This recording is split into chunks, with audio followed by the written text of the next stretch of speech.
Hello, I'm Campbell Burnap with part 5 of High Notes and Home Runs, the life of Harry James.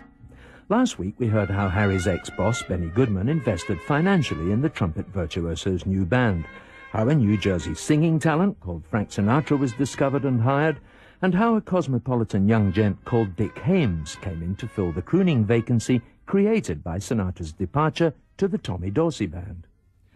From the very start, the Tyro leader had made a musical pact with himself, that his band would always play music that was danceable. It might be sweet, it might be hot, but it would always be accessible to the fans who were paying at the door.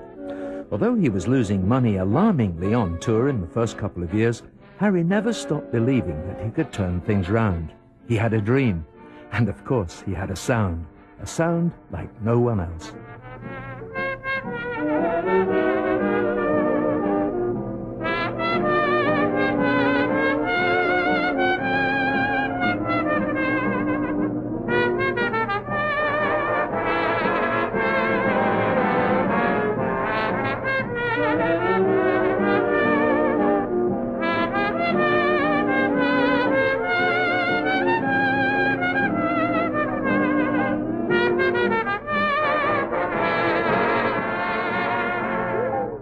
The Harry James Band, broadcasting coast to coast from a Boston night spot in 1940. Downbeat magazine's perceptive editor John McDonough once pointed out that there was just as much Al Jolson as Louis Armstrong in James's trumpet sound. Certainly that broad emotional sweep reached more and more into the hearts of young Americans the following year when war clouds appeared on the horizon. What's more, it was a sound instantly recognizable, something that formed an affectionate bond with anonymous listeners all over the country, and singer Dick Haymes was proving to be a perfect foil for Harry. When you wish upon a star, makes no difference who you are, anything your heart desires will come. Your heart is in your dream. No request is too extreme when you wish upon a star as dream.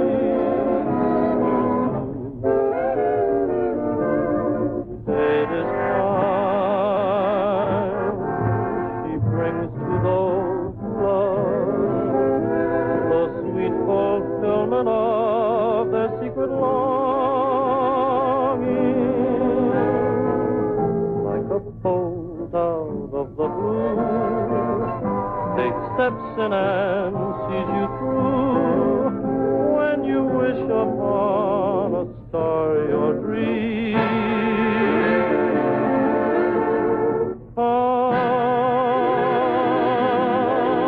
comes true.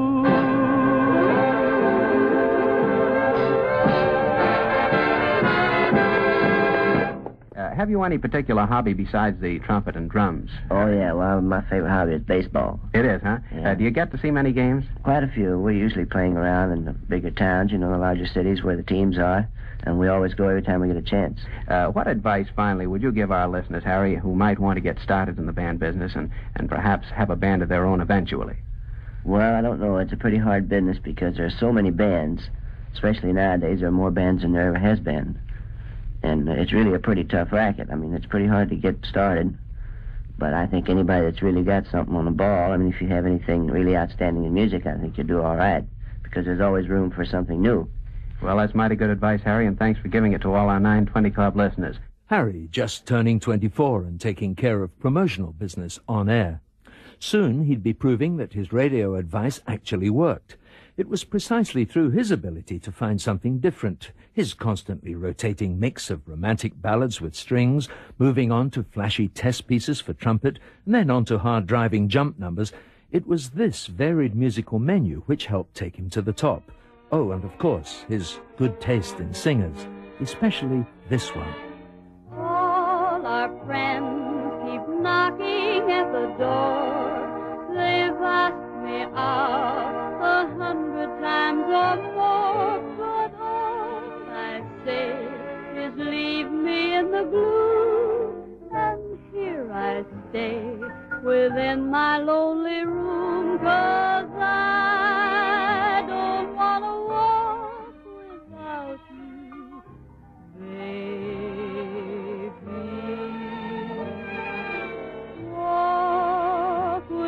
got my arm about you, baby.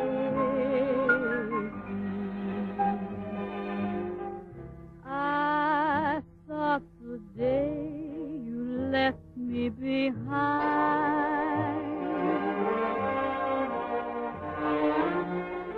I'd take a stroll and get you right off my mind. But now I find that I don't want to walk without the sunshine.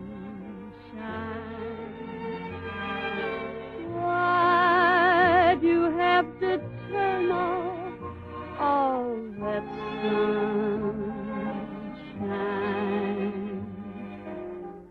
Oh, baby, please come back, or you'll break my heart for me.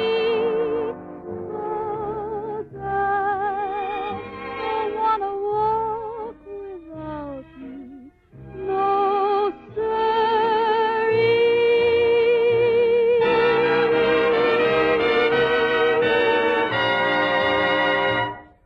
Every song that we played had to be in dance tempo, because that's all we played. Even when we made a record, it had to be in dance tempo, because that's what people bought it for, to take it home and dance to it. With Artie, everything I did was in dance tempo. There was no ad-lib, there was nothing. And with Benny, the same thing. With Harry, he was the first one that took liberties. He retarded endings, and he gave me verses to do. And, of course, that was the only reason, my big reason, when I was going to join him, because he said, well, I know your work, and we don't have to audition. It's ridiculous. He said, but I can't afford you. I said, Harry, I don't care what you can afford. And I did. I had a strong hunch. I knew that band was going to be successful. I said, the only thing I want to start a vocal, and I want to finish it. I don't want to be in the middle of a band. That's it. That was it. And that's what made the arrangements, made the songs. That's where we started getting million records. The late Helen Forrest, interviewed 20 years ago. And Harry, when looking back at his career during a radio show with bandleader Skitch Henderson, also referred to the crucial business of getting tempos exactly right. I think the first time that any bandleader ever gave a girl the verse and a full chorus was when I gave it to Helen. And when she did, like, I Don't Want to Walk Without You, and I had the craziest dream and these things, because I figured if they're going to sing, give them a shot at it, because I got a shot at it. And Joey Stein and Sammy Kahn, they came up to me and he said, we got a song we want you to do. And he played it for me. He says, I don't want to walk without you, baby, you know. I said, well, that's a great song, but I said, I'd like to do it as a ballad.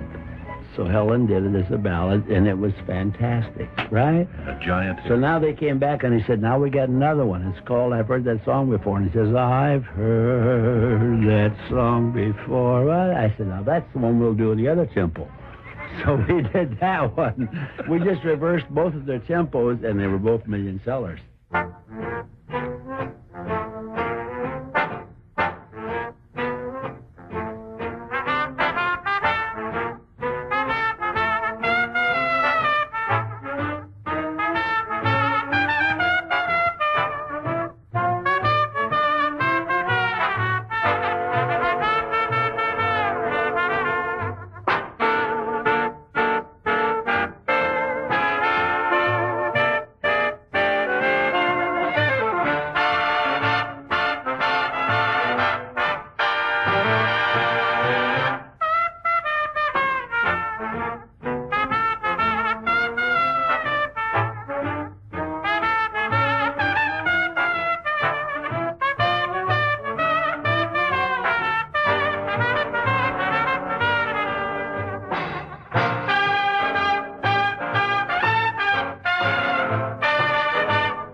I've heard that song before.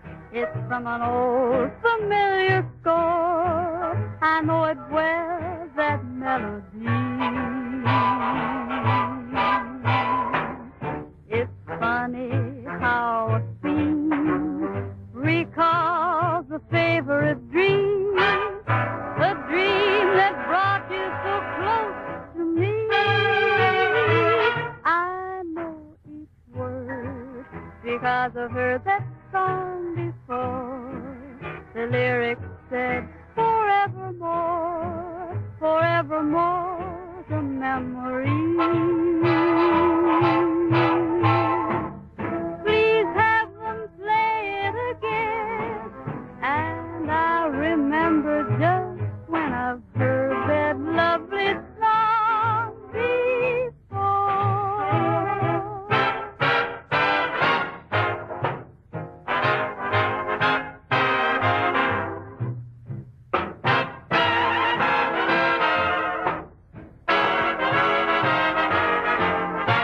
With his shrewd dancers-come-first policy, an unbeatable pair of romantic singers, Helen Forrest and Dick Haymes, now on the payroll, and, not least, his own spectacular trumpet playing, Harry James was now wonderfully placed on the ladder of popular music.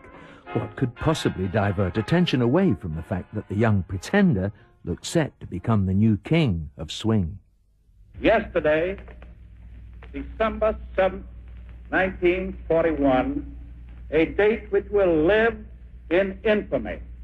The United States of America was suddenly and deliberately attacked by naval and air forces of the Empire of Japan. The Japanese bombing of Pearl Harbor brought the United States into World War II, and that would have serious repercussions for the big bands. Global involvement put an immediate strain on the U.S. Treasury, and consequently the government introduced a 20% amusement tax, rationed petrol, and ushered in conscription. In future months, the touring bands would encounter travel restrictions while their personnels were decimated by the drafting of young musicians into the armed forces.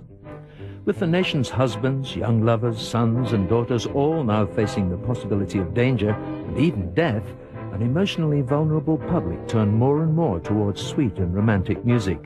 Harry James's swooning strings and gentle swing fitted the bill perfectly.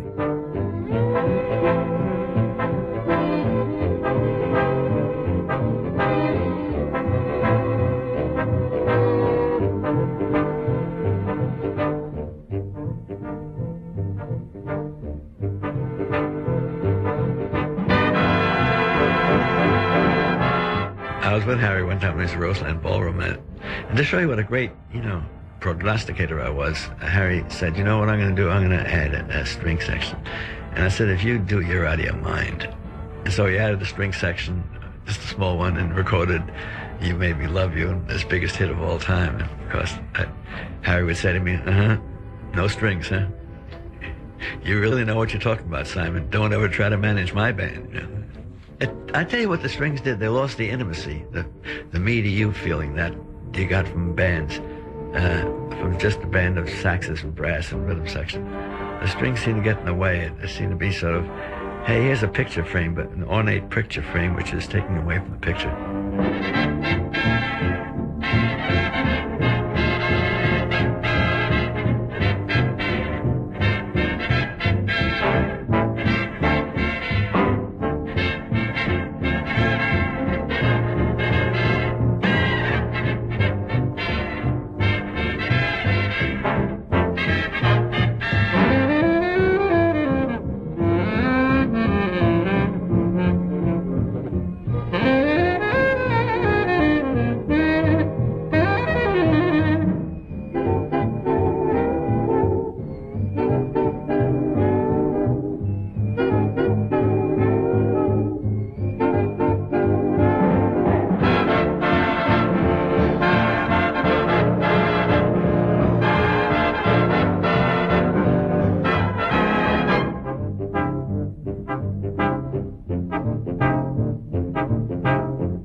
The Mole, a number Harry always enjoyed.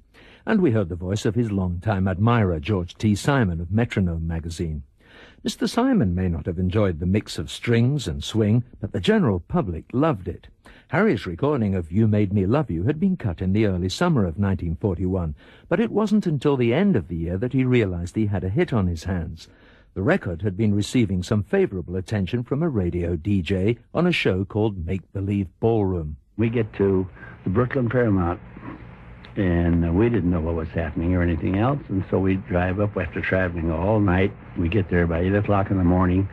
We start to get out of the bus, and here's this big crowd around the theater. So I said, what happened? Is there a fire or something? You know, I didn't know what was going on. They said, no, are you kidding? We're going to go see Harry James. I said, you got to be kidding. So it wasn't until we went on the stage that I realized that Martin Block had played our record so much that it was a hit. Harry was a hit with the fans, but not with his wife, the long-suffering Louise Tobin. The trumpeter had continued to sideline his domestic responsibilities, and when Louise was due to give birth to their first son, Harry Jeffrey, she was sent home to Texas so that her family could take care of things. But suddenly, Harry's mother died, and arrangements were made for Louise, the new baby, and Harry's grieving father, Everett, to join him in a large rented apartment in uptown Manhattan. This development must have at last promised some real family life for Louise. But down at New York's plush Lincoln Hotel, where the James Band was resident, alternative romance was in the air. He's my guy. I don't care what he does, 'cause he's my guy. I guess you're with us. He's careless about me. I don't think he tries, but once in a while he'll hug me and smile, and I can see me in his eyes. Helen Forrest singing lyrics which might almost have been written with the amorous predator Harry James in mind. He began to stay away overnight at the Lincoln Hotel, claiming that the baby's crying and his father's sadness were distracting him from the business of running the band. But the real distractions were two young women, Maria Kramer and Helen Forrest. Here's Louise Tobin with her side of the story. Marie Kramer was the manager of the Lincoln Hotel, was directly involved with pushing the band. I don't know how directly involved she was with Harry, but Harry was, of course, coming and going and working at night and sleeping late in the morning. And the next thing I realized is that he was involved in this hot and heavy affair with Helen Forrest. I understood that they were living together at the Lincoln Hotel, which was very painful for me. And so my father-in-law was brokenhearted about that, and he just abruptly decided to leave, and he went back to Texas. When he went back to Texas, then I began to realize the complications and the meaning of the situation that I was in. I, of course, confronted Harry with that. But at any rate, it was not a very happy time in my life, because I was pregnant again. But when I found out that I was, of course, I'd called Harry and demanded that he come home immediately and get rid of Helen. He was reluctant to do that. I never really understood whether it was to keep her with the band or what. But nevertheless, it was a very painful time for me. Heartbreaking situation. For nobody knows better than I that he's my guy.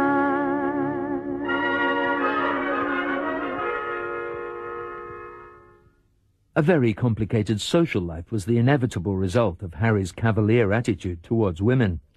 His fans showed fidelity, though, and some of them were rather well known in other fields of music. Here's something from the vaults of the BBC, an interview with composer Eric Coates. I should just like to ask you what you do with your leisure time. Well, I'm very interested in photography, and I go out dancing a good deal. Well, if you go out dancing, you must like dance music. And that leads me to the final part of this interview, because we're going to play you one of your gramophone records. A record of mine? What's it going to be? Well, it's the Harry James version of Sleepy Lagoon. But to tell you the truth, I didn't even know he'd recorded it. But I have a tremendous admiration for Harry James. I'd very much like to hear it. Well, here it is then.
obviously your biggest audience has got to be for the commercial numbers that you do. What do you mean by commercial numbers? Well, this is an arguable point, isn't it? Yeah. Things like Sleepy Lagoon and so on. Well, why would that be a commercial number? I would think that would appeal to more people than, say, an out-and-out jazz thing like the things you did in the 60s. You'd get a wider audience for it.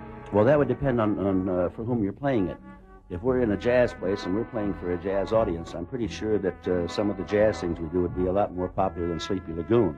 And if we're playing in some sort of country club or playing in a club in Vegas in which we have many, many different types of people, then I'm sure that Sleepy Lagoon would be more popular at that particular time. But I very, very get bugged about these people talking about commercial tunes, because to me, if you're going to be commercial, you're going to stand on your head and make funny noises and do idiotic things. And I don't think we've ever recorded or played one tune that I didn't particularly really love to play, or I wouldn't play it. I take your point.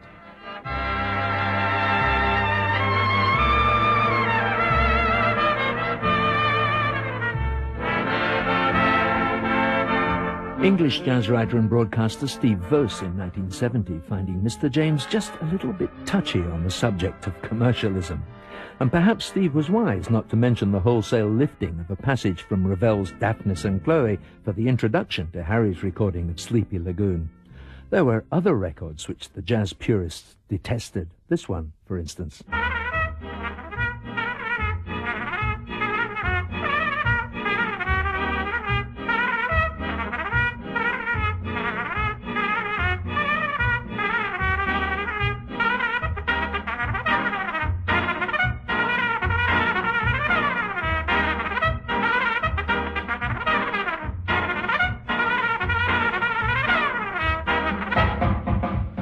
The Carnival of Venice, a novelty Harry first learned from the Ardennes trumpet tutor as a boy. And there was also this one, a little entomology, courtesy of Rimsky-Korsakov.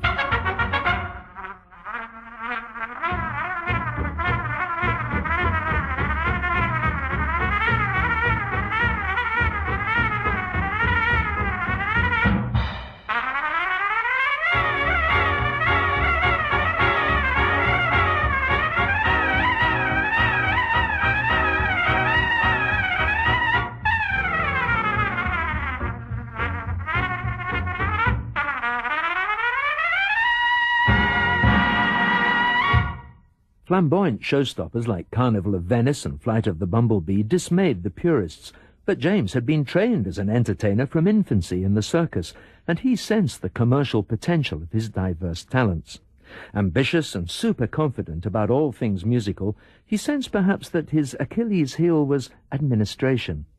Enter the diminutive Pee Wee Monty, who soon had the James Band's business wheels well oiled. This ex-Benny Goodman band boy became James's road manager in 1941 and would still be there more than 40 years later.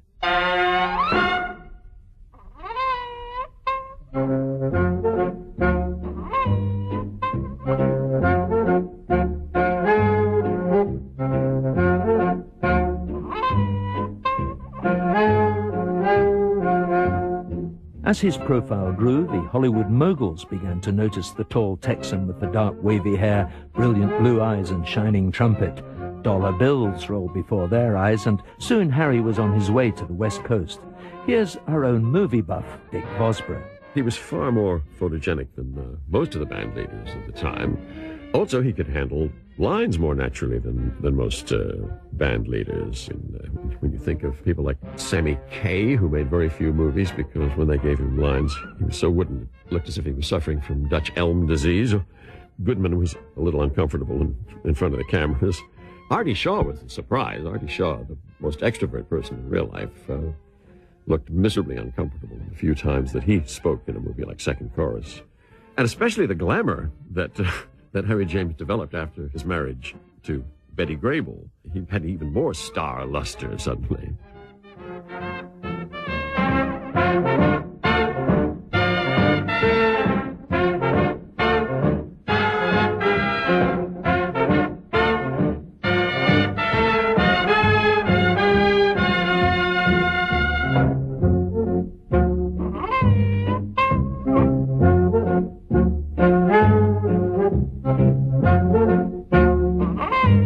I'm Campbell Barnett. Please join me next Tuesday here on BBC Radio 2 when we go west. Harry's music continues to jump while he jumps from the arms of his lover Helen Forrest into those of Betty Grable. Mrs. James, number 2. Goodbye.